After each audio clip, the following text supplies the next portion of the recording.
la Biblia podríamos decir que es un libro de inspiración. Y eso estaríamos de acuerdo, si no todos, por lo menos la mayoría de ustedes o la mayoría de nosotros, en el sentido que es un libro que nos inspira. Pero esa inspiración, si queremos medir en un porcentaje, la Biblia nos puede inspirar hasta un 10%, porque el 90% restante tiene que ver con la transpiración. ¿Qué quiero decir? La Biblia nos inspira a nosotros, pero llevarlo a la práctica, la enseñanza, lo que aparece en la Biblia es cuestión de acción, y eso representa hasta un 90%. Es decir, de nada serviría o de mucho no serviría el hecho de que nosotros leamos la Biblia y nos sintamos inspirados por ella, pero no hacemos nada de lo que aparece en el libro.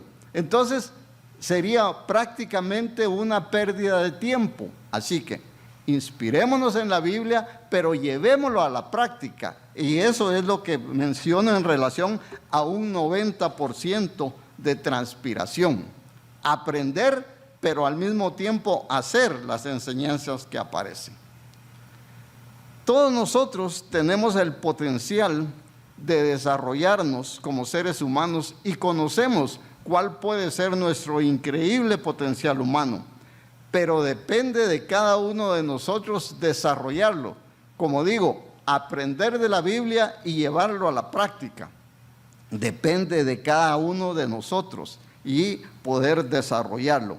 Porque, ¿saben ustedes que la misma agua hirviendo que ablanda una papa es la misma agua hirviendo que endurece un huevo? Las señoras saben que si ponen a hervir agua y echan en esa agua hirviendo papas, las papas se ablandan. Pero de igual manera, si ponen a hervir agua y en esa agua hirviendo echan un huevo, el huevo se endurece.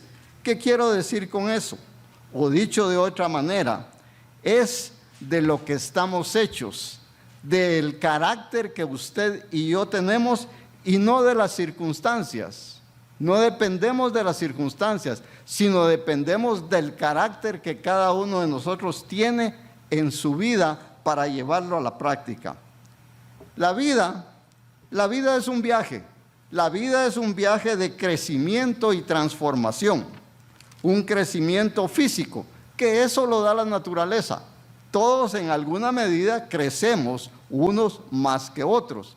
Pero el desarrollo mental y sobre todo el desarrollo espiritual depende de nosotros, como mencionó al principio David, en relación a la parte de cómo está formado el cerebro. Entonces, en relación al crecimiento físico, no hay mucho que hacer. Todos están determinados a llegar a cierta altura y eso, no hay que hacer nada al respecto. Eventualmente cierto tipo de alimentación y todo, pero la altura que la persona va a alcanzar no depende mucho de la alimentación, sino que de sus genes y de su herencia biológica que pueda tener. Pero el conocimiento, el desarrollo mental, hay que alimentarlo, dependiendo de lo que leamos, dependiendo de lo que aprendamos, y más si hablamos del desarrollo espiritual. El desarrollo espiritual es especial, es un conocimiento que nosotros tenemos la ocasión de aprender prácticamente todos los sábados. Todos nosotros, o incluso me atrevería a decir, todos los seres humanos en general, recibimos dones, recibimos talentos, y la Biblia en su parábola menciona que son monedas o un capital. Recibimos dones, recibimos talentos, unas monedas, un capital. Y en la parábola que aparece en la Biblia dice que algunas personas duplicaron ese capital. Hubo quien lo triplicó ese capital, pero hubo una persona que recibió esa moneda y la guardó. Y únicamente dejó pasar el tiempo porque el temor no lo dejó movilizarse. Y al final dijo: Señor, te devuelvo tu moneda. Aquí está la moneda que me diste. No hizo nada con ella. ¿Qué hacemos nosotros con nuestros dones? ¿Qué hacemos nosotros con nuestros talentos? ¿Qué estamos haciendo con el capital que recibimos? La cuestión es que a veces no se valora el conocimiento. ¿Saben por qué? Porque no se le pone un precio. Aparentemente es un conocimiento que se da sin pedir nada a cambio. Entonces no lo valoramos. Si tuviéramos que pagar por cada sermón y cada sermoncillo que recibimos, podemos estar seguros que la mayoría de nosotros lo aprovecharía, lo estudiaría. ¿Por qué? Porque tuvo un valor económico para ella, pero no le damos el valor que de acuerdo a las enseñanzas que recibimos. Cuando a la ostra le penetra un cuerpo extraño que le molesta, un cuerpo extraño que le irrita, la ostra, ese animalito, segrega una mezcla de minerales para envolverlo. Y dicho cuerpo extraño, para envolver ese cuerpo extraño, y esta sustancia que la ostra segrega se llama nácar. Y de esa molestia y de esa dificultad nace una perla. Si a esa ostra no tuviera esa molestia, no segrega el nácar y no produce una perla. Por eso es que no en todas las ostras hay una perla. Pero cuando a una perla le penetra un cuerpo extraño, segrega ese mineral llamado nácar y resulta una perla. Nosotros, usted y yo, de las dificultades debiéramos de salir fortalecidos. De las dificultades, usted y yo debiéramos de salir empoderados, como la perla que aparece en la ostra. Quiero que vayamos a la Biblia y busquemos, por favor, Primera de Pedro. Ahí en Primera de Pedro vamos a leer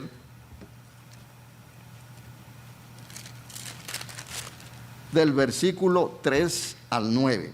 Por favor, repito la cita, Primera de Pedro, en el capítulo 1, leyendo a partir del versículo 3. Y dice: bendito el Dios y Padre de nuestro Señor Jesucristo, que según su grande misericordia nos hizo renacer para una esperanza viva por la resurrección de Jesucristo de los muertos, para una herencia incorruptible, incontaminada e inmarcesible, reservada en los cielos para nosotros, que sois guardados por el poder de Dios mediante la fe, para alcanzar la salvación que está preparada para ser manifestada en el tiempo postrero, en lo cual vosotros os alegráis, aun que ahora por un poco de tiempo, si es necesario, tengáis que ser afligidos en diversas pruebas, para que sometida a prueba vuestra fe, mucha más preciosa que el oro, el cual, aunque perecedero se prueba con fuego,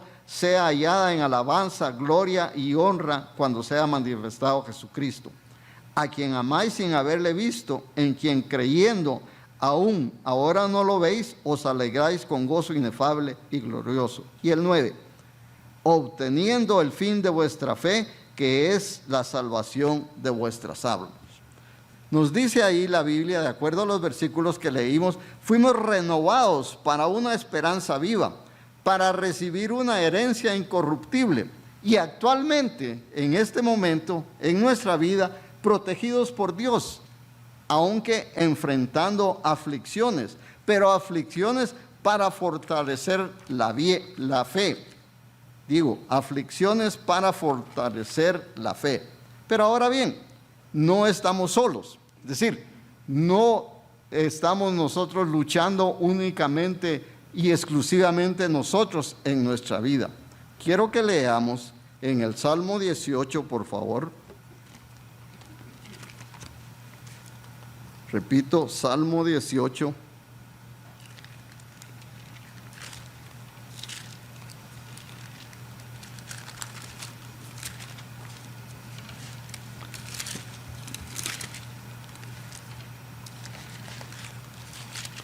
Estamos buscando Salmo 18. Estoy seguro que mi Biblia tiene los salmos. Salmo 18. Empezando a leer el versículo 1 y voy a leer hasta el 3. Pónganle atención. Te amo, oh Eterno, fortaleza mía, Eterno, roca mía y castillo mío y mi libertador. Dios mío, fortaleza mía, en Él confiaré, mi escudo y la fuerza de mi salvación, mi alto refugio. Invocaré al Eterno, quien es digno de ser alabado, y seré salvo de mis enemigos. Si les resulta de alguna manera conocido estas palabras que leímos, es porque es de un himno que cantamos, y es el himno número 90. Quiero que le pongan atención a la letra. Le voy a pedir a Fito, por favor, que me ponga a sonar el himno número que aparece en la página 90, para que recuerden ustedes, porque lo hemos cantado en más de alguna oportunidad, pero a veces ni sabíamos realmente que correspondía al Salmo número 18. ¿Pueden ustedes leer todo el Salmo 18? Por favor, Fito, el himno de la página número 90.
Cuando escuchemos nuevamente, cuando cantemos ese himno, es basado en el Salmo 18.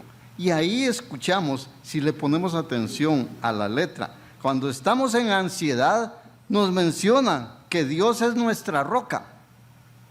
Cuando estamos indefensos, nos menciona que Dios es nuestra fortaleza. En el Salmo 18 nos dice que cuando estamos angustiados, Dios es nuestro libertador. Ahí en el Salmo 18, al igual que en el himno que aparece en la página 90, dice que cuando estamos cansados, Dios es nuestra fuerza. Dice ahí mismo que cuando nos sentimos atacados, Dios es nuestro escudo. Eso es lo que dice el Salmo, y eso es lo que cantamos en el himno. También ahí encontramos que cuando somos vulnerables, nos dice que Dios es nuestro refugio. De igual manera, nos dice que cuando estamos desesperados, Dios es nuestro apoyo. Igual manera nos menciona que cuando estamos perdidos, Dios es nuestra lámpara. Y en eso debemos de basar nosotros para sentirnos tranquilos y no angustiados, que Contamos con la protección de Dios a través de su Espíritu Santo. Pero tenemos que hacer nuestro esfuerzo, nuevamente llevarlo a la acción. ¿Saben que nuestro esfuerzo, el que usted y yo hacemos en cualquier acción que querramos realizar, siempre vale la pena? Siempre vale la pena, aún y cuando no alcancemos el primer lugar. Y voy a un ejemplo. Si usted o yo o alguno de nosotros participamos en una maratón, de hecho, lo más probable es que no lleguemos al primer lugar, pero la realidad es que competimos en un maratón, hicimos el esfuerzo y estamos mejor que las otras personas que no participan. Entonces, no nos sintamos mal cuando eventualmente no alcancemos la meta que nos proponemos. Cuando no alcancemos, como decía David, a ver todos nuestros pecados y no logremos ponernos nosotros en la disciplina para mantenernos en ese camino. Pero siempre el esfuerzo que usted y yo hagamos vale la pena, aunque no lleguemos al primer lugar. Me gusta mucho a mí el libro de Eclesiastés, porque ahí el predicador nos da varios consejos y quiero compartir con ustedes un consejo o varios consejos que nos da el predicador en el libro de Eclesiastés. Como referencia para usted o al que le gusta apuntar, vamos a hablar del capítulo 12 de Eclesiastés y vamos a hablar en referencia a lo que tiene que ver del versículo 1 al versículo 8. Y entonces ahí dice: acuérdate de tu Creador antes de que vengan los días malos. ¿Cuáles son los días malos? Cuando llegamos a la vejez, por ejemplo. ¿Cuáles pueden ser los días malos? Cuando usted entra en una crisis, que perdió el trabajo, cuando usted entra en una crisis de salud, cuando usted tiene una crisis económica. Pero antes de que esa crisis llegue, dice: acuérdate de tu Creador antes de que vengan los días malos, antes que se oscurezca el sol. Acuérdate de tu Creador antes que la cadena de plata se rompa. Acuérdate de tu Creador antes de perder el gusto por la vida. Acuérdate de tu Creador cuando aún sale el sol después de la tormenta. Acuérdate de tu Creador antes de que disminuyan los sentidos, antes de que perdamos la capacidad de la vista. Acordemos de nuestro Creador antes de que perdamos el oído. Acordemos de nuestro Creador antes de que perdamos el sentido del gusto. Dice: acuérdate de tu Creador antes que los almendros dejen de florecer, antes de perder el gusto por la música. Nosotros a estas alturas de la edad en mi generación ya no le sentimos gusto a la música, nos molesta. Cuando vamos a una reunión donde hay música, buscamos el lugar más alejado de donde está la música en vivo. Por eso, porque ya le hemos perdido el gusto a la música. Acuérdate de tu Creador antes de perder la osadía.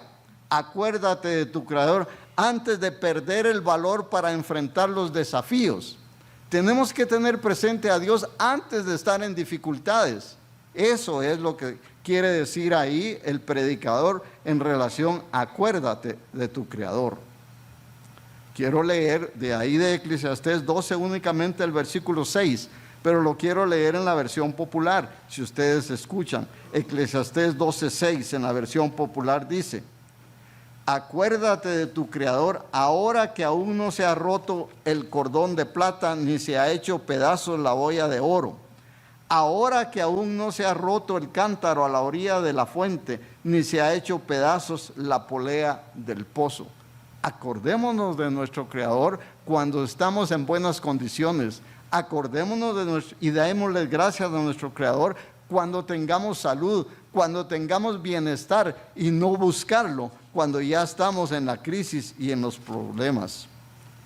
Como dije al inicio, la Biblia es un libro de inspiración, pero llevarlo a la práctica quiere decir poner en acción, y eso es el 90% de transpiración. Hacer nuestra parte con valentía, hacer nuestra parte con determinación, esperanza y fe, que de alguna manera fue lo que nos dijo David en su sermoncillo, que tenía que ver con la perseverancia y la disciplina. Porque nosotros, para mantenernos en el camino de Dios, tenemos que estar con una voluntad inquebrantable, con una voluntad firme y decidida a alcanzar la meta. Y repito la cita que mencionó David en la Biblia: el que persevere hasta el fin será galardonado. Y es lo que nos leyó él en el libro de Mateo. Todos nosotros que estamos aquí, tenemos el propósito, tenemos la intención de alcanzar el reino de Dios. Si no, no estaríamos aquí. Esa es la meta suprema. Y entiendo y sé que esa es la meta suprema, pero antes tenemos metas intermedias en lo que estamos en esta vida física. ¿Cuáles son las metas intermedias? Pues queremos casarnos, queremos tener una familia, queremos graduarnos de la universidad, queremos comprar un carro, Esas son metas intermedias en los que estamos en esta vida física. Pero la meta suprema que todos tenemos el deseo y la intención de alcanzar es estar en el reino de Dios. Aunque obviamente debemos comprender que todos estamos supeditados a una voluntad superior. No dependemos totalmente de nosotros, sino estamos supeditados a una voluntad superior. Quiero que leamos, por favor, Mateo 6:10.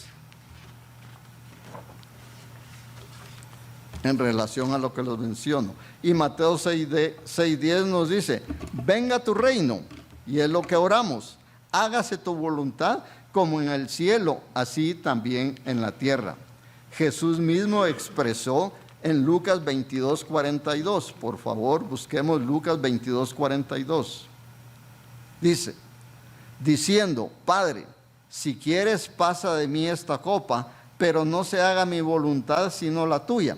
Y ahí mismo, Mateo 22:42, en el mismo tema, dice, Mateo 26:42. Vamos, por favor, Mateo 26:42. Hablando, otra vez fue y oró por segunda vez, diciendo: Padre mío, si no puede pasar de mí esta copa, sino que yo la beba, hágase tu voluntad. Eso es lo que estamos hablando. ¿Cuál es el propósito? Cambiar nuestra voluntad por la voluntad de Dios. Pues el apóstol mencionó y dijo: ya no vivo yo, Cristo vive en mí. Es decir, estamos sujetos a lo que tiene que ver con la voluntad de Jesucristo en relación a su conocimiento y su camino.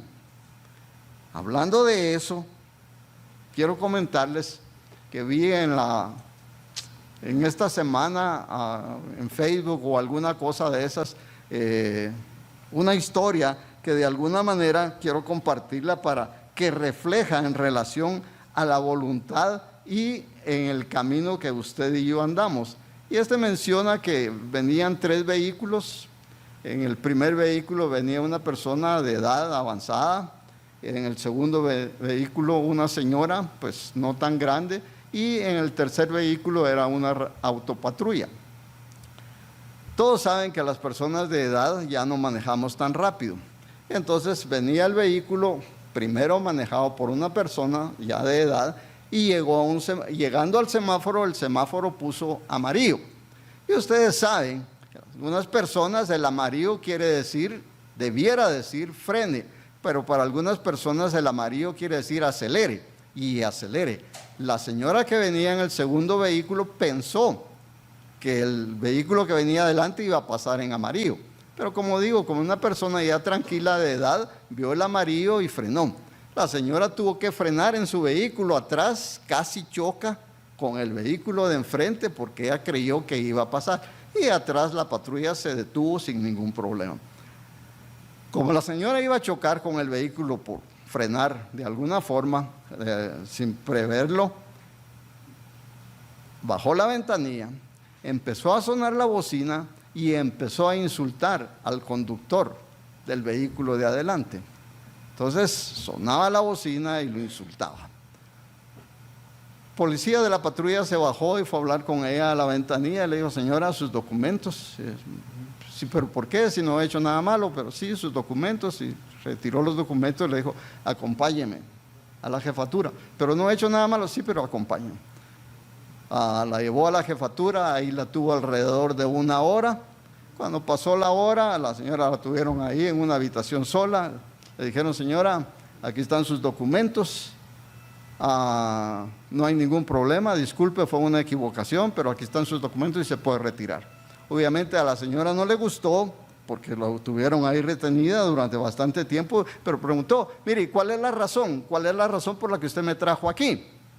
Y el policía le dijo: mire señora, como usted se dio cuenta, yo venía atrás en la patrulla y cuando me paré atrás de su carro, tenía usted un sticker que decía: Cristo es mi pastor.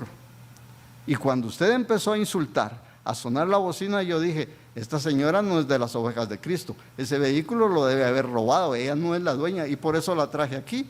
¿Por qué? Porque no se comportaba como una oveja de Cristo. Entonces tenemos que nosotros que estar sujetos realmente a lo que tiene que ver con el camino de Dios. Es decir, si nos decimos que somos cristianos, debemos de actuar como cristianos en cualquier parte y en cualquier oportunidad.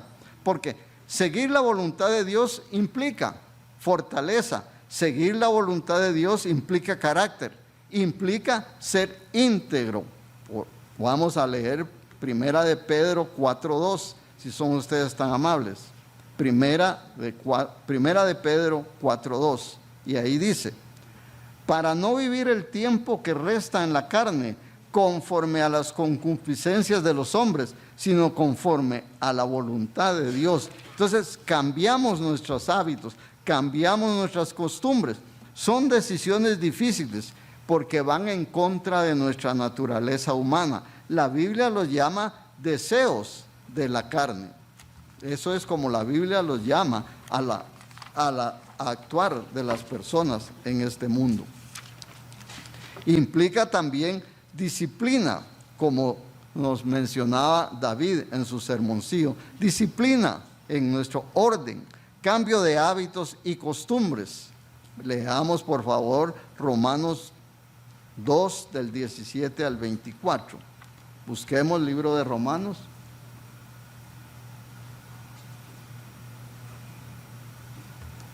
Romanos 2, 17 al 24. Y dice: he aquí, en relación a nuestro comportamiento, he aquí tú tienes el sobrenombre de judío y te apoyas en la ley de Dios y te glorías en Dios y conoces su voluntad e instruido por la ley apruebas lo mejor y confías en que eres guía de los ciegos, luz de los que están en tinieblas, instructor de los indoctos, maestro de niños que tienen en la ley la forma de la ciencia y de la verdad. Tú pues, que enseñas a otro, no te enseñas a ti mismo. Tú que predicas que no se ha de hurtar, hurtas. Tú que dices que no se ha de adulterar, adulteras.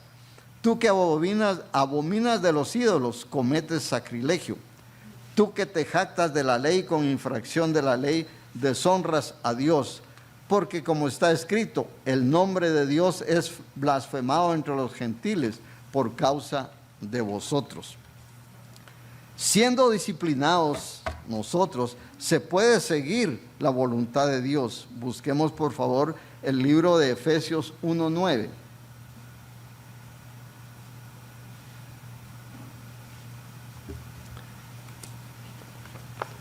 Efesios 1:9, y voy a leer hasta el 12. Dice Efesios 1:9: dándonos a conocer el misterio de su voluntad, según su beneplácito, el cual se había propuesto en sí mismo, de reunir todas las cosas en Cristo, en la dispensación del cumplimiento de los tiempos, así las que están en los cielos como las que están en la tierra.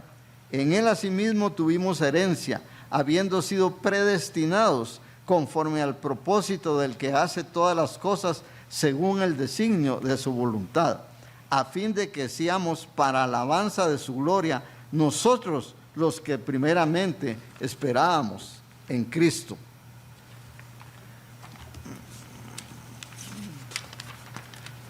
De hecho, todos nosotros tenemos un pasado, y podemos decirlo y afirmarlo, que tenemos un pasado vergonzoso. La realidad es que unos más que otros. Es lo que nos menciona en Efesios 2. Busquemos por favor Efesios 2.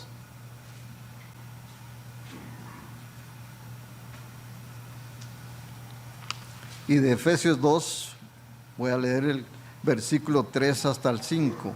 Efesios 2, 3 dice: entre los cuales también todos nosotros vivimos en otro tiempo en los deseos de nuestra carne, haciendo la voluntad de la carne y de los pensamientos, y éramos por naturaleza hijos de ira, lo mismo que los demás. Pero Dios, que es rico en misericordia, por su gran amor con que nos amó, aun estando nosotros muertos en pecado, nos dio vida juntamente con Cristo. Por gracia sois salvos. Es decir, todos éramos de esa manera. Por eso es que en Efesios 5:17, por favor, se nos amonesta y dice, Efesios 5:17, amonestación: por tanto, no seáis insensatos. La versión popular dice, no sean tontos. Por lo tanto, no sean tontos, sino entendidos de cuál es la voluntad del Señor. Necesitamos conocer la voluntad y el camino de Dios. Hoy, usted y yo deseamos vivir bajo la voluntad de Dios. Si no, no estuviéramos aquí. Deseamos vivir bajo la voluntad de Dios. Pero nuestra responsabilidad es grande en ese sentido. Tenemos que ser disciplinados. Y busquemos, por favor, Lucas 12:47. Lucas 12:47, y voy a leer 47 y 48. Aquel siervo que, conociendo la voluntad de su Señor, no se preparó ni hizo conforme a su voluntad, recibirá muchos azotes. Mas el que sin conocerla hizo cosas dignas de azotes, será azotado poco, porque a todo aquel a quien se haya dado mucho, mucho se le demandará, y al que mucho se le haya confiado, más se le pedirá. A nosotros, Dios, a través de su iglesia, nos ha dado mucho. ¿Mucho qué? Mucho conocimiento. Nosotros no somos ignorantes de la ley. Nosotros conocemos los mandamientos. Nosotros conocemos las normas. De tal manera que, como dice aquí, mucho se nos pedirá, porque mucho es lo que se nos ha dado a nosotros. Porque tenemos discernimiento. ¿Qué quiere decir discernimiento? Es la capacidad de elegir voluntariamente, lo que se conoce como libre albedrío. Ninguno de nosotros está por obligación aquí. Ninguno de nosotros por obligación es que guarda las fiestas santas. Nadie va por obligación a la fiesta de tabernáculos. A nadie se le obliga a ir a tabernáculos. Es por nuestro gusto, es porque queremos aprender, es porque queremos convivir, es porque queremos estar con los hermanos que vamos a tabernáculos. Es por nuestra decisión. De igual manera, ha sido su decisión estar presente hoy, en este día sábado, para escuchar la enseñanza. A nadie se le ha forzado en ese sentido. Tenemos la capacidad de elegir, y eso es lo que se conoce como libre albedrío. Por eso es que se nos dice en Romanos 12:2, por favor.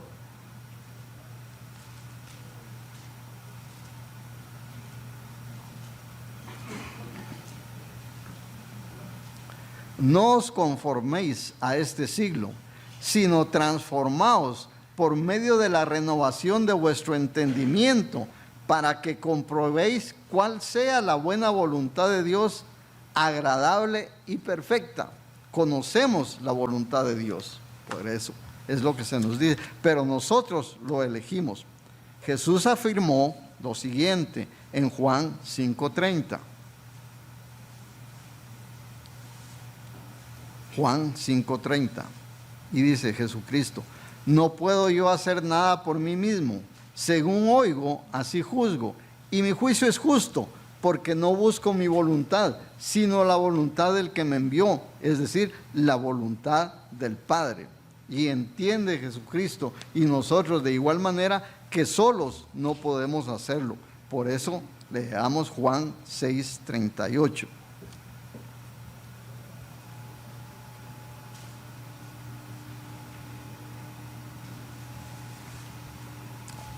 Juan 6:38 dice, vamos a leer del 38 al 40. Porque he descendido del cielo, no para hacer mi voluntad, sino la voluntad del que me envió. Y esta es la voluntad del Padre, el que me envió, que de todo lo que me diere no pierda yo nada, sino que lo resucite en el día postrero. Y esta es la voluntad del que me ha enviado, que todo aquel que vea al Hijo y cree en Él tenga vida eterna, y yo le resucitaré en el día postrero. Seguir la voluntad del Padre, así como lo hizo Jesucristo, es seguir la voluntad de Dios, y es lo que tenemos que hacer nosotros. Jesucristo cumplió su misión. Jesucristo no tuvo quien lo estuviera obligando a hacer lo que tenía que hacer. Él pudo decidir hacer otras cosas, pero Él decidió someterse a la voluntad de Dios, que es lo que tenemos que hacer usted y nosotros. Por eso Jesucristo cumplió su misión.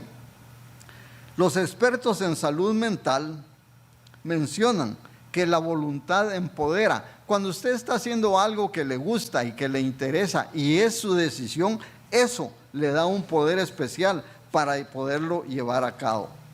Dicho de otra manera, asumir nuestra responsabilidad genera satisfacción y bienestar personal. Cuando usted ha hecho sus tareas, cuando usted ha hecho un buen trabajo, usted se siente satisfecho porque cumplió con su responsabilidad. Eso nos lleva a un bienestar personal, porque es por convicción, como digo, que estamos usted y yo aquí. Busquemos por favor Efesios 6.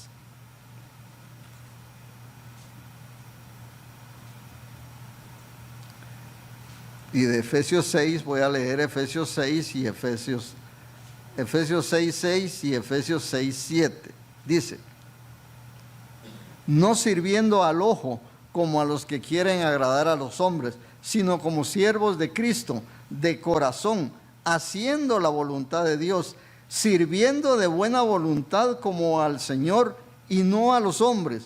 Por eso es que en la iglesia existe buena voluntad. Por eso es que las personas se involucran en traer las flores. Por eso es que las personas se involucran en traer una refacción. Por eso es que las personas se involucran en muchas situaciones dentro de la fiesta de tabernáculos específicamente. ¿Qué quiere decir? Hay voluntarios, porque nos sentimos satisfechos. No estamos aquí a la fuerza. Todos participamos y nos sentimos como voluntarios agradecidos de que Dios nos permita en alguna manera contribuir en mínima parte con lo que tiene que ver con el desarrollo de la iglesia. Por eso es que lo hacemos.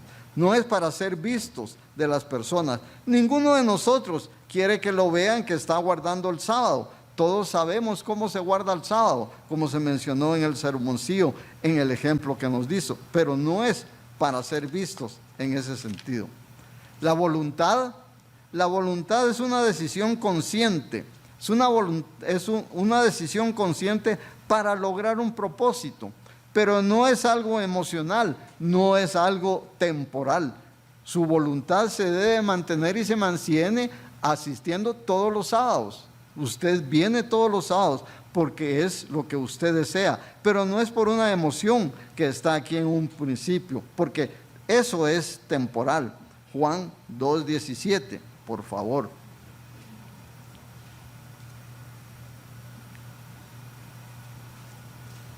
Perdón, quise decir Primera de Juan 2:17. Repito, Primera de Juan 2:17.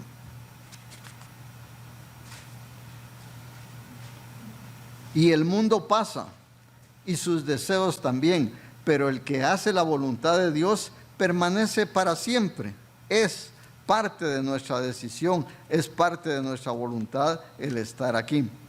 Y es lo que se mencionaba en el sermoncillo, que tiene que ver con la perseverancia, tiene que ver con la disciplina.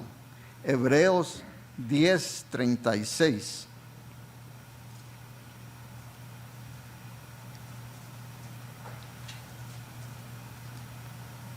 Hebreos 10:36. Porque os es necesaria la paciencia para que, habiendo hecho la voluntad de Dios, obtengáis la promesa.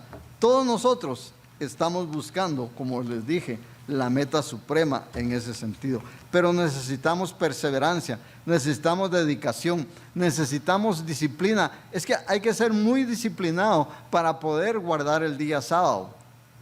Hay que ser muy disciplinado para mantenerse dentro de los caminos de Dios. Solo con disciplina y perseverancia podemos nosotros desarrollarnos dentro de la iglesia y de esta manera mantenernos en el camino.